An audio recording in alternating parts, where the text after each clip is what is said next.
So Dragon Age DLC is coming to PS4 later than it is to the Xbone. The Bone. Let's see. Coming to PS4. So it already come out. It already came out on Xbox One and Yep. on PC.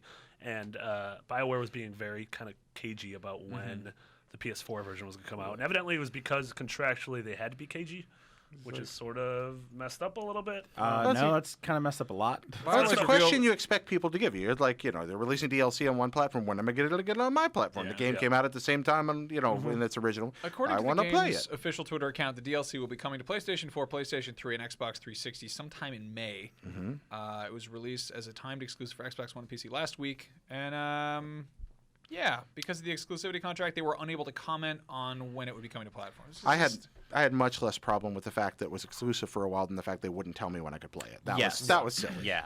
That was just silly. I mean, that's a new wrinkle in the sort of ongoing exclusivity battles that we've seen over the last, 15 years now. Yeah. Probably even longer than that. I think it's sort of ridiculous. Like, at the very least, be like, this is when you have it, and then I know what to play in the meantime while waiting for the next thing to happen. Like, that's kind of ridiculous. I mean, we're at the same point with Rise of the Tomb Raider as well. Yeah. Like, we know that it's a timed exclusive to Xbox One, but it's like, well, what does timed mean? Does time mean 3 months? Does time mean 6 months? Does time mean a year? I think it's anti-consumer on everyone's front to not at least put the time down. I mean, timed exclusivity is sort of anti-consumer to begin with. Anti-fans of the things you own, but I get it because that's where money comes from.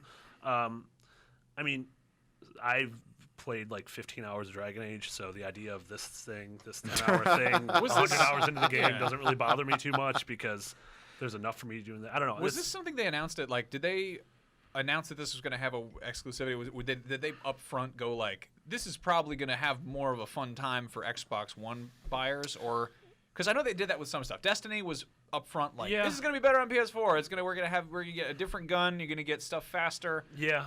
There's a handful of things. Most games do it up front. Ubisoft always does it. Like this year, it was Assassin's Creed Unity was very much Xbox One forward foot, whereas Far Cry 4 was PlayStation because you got the keys to corrupt. Activision was Destiny. Call of Duty was the Xbox. They probably look at some incredibly dense spreadsheet that tracks all the different formulas and the demographics and focus groups and everything. And but I feel like there's just a big column that has whichever one has more dollar signs. Sure. I really think it's as simple as that. I would love to live in a world where I could believe that people were like, you know what, they're gonna really love this gun on PlayStation. Like, I don't think that happens. I think the last time something like that really happened was like Soul Calibur, where they're like, Kratos is in this game and Link is in this game. But Link. Yeah. Yeah, really. Yeah. Who cared? There was Link. Right. Yeah. But I mean, like, I don't like Soul Calibur, you silly man. You know what I mean? Yeah. So there was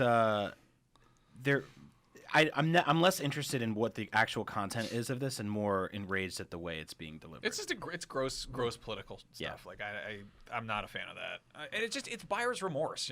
Like, this doesn't make me want to run out and buy an Xbox One. It's just, I mean, I'm not going to anyway for DLC. It's just like it's a weird. The term is niggling. Like, it's just like a petty little here's a little tiny little thing that you can't have. Oh.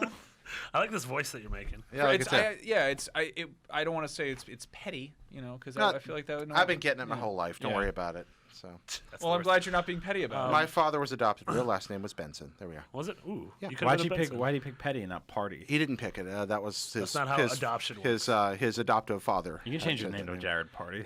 Jared Party. It's not like an AOL screen name where you're like, that was taken. Would you want this one? No, my first of my people were the Bensons. They were from the Sweden, like the Erstim or the Dirty, like that.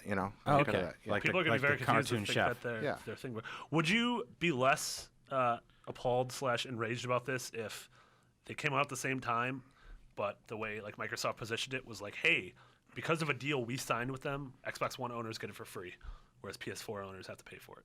Ooh, that's sort of as a like, it's the platform owners saying, obviously this is not the reason, but it's always them saying to the fans like, that's hey, really we got this one. I'd rather that seems less petty. That seems less of a really just tedious little. It seems less. Actually, I like that a lot because instead of them spending all the money to make sure that someone else can't play it, they're spending all the money to basically just eat that. It's loss. almost them saying like, "Hey, thanks for buying it on our platform. This one's on us." Yeah. Yeah, I think that's a great idea. Okay. Yeah. Free stuff. I'm okay with that. Yeah. I like free stuff. Yeah. We did it. We just solved the console. We just solved did. DLC. Look at that. Look at that. We Our solved DLC. businessmen of the business.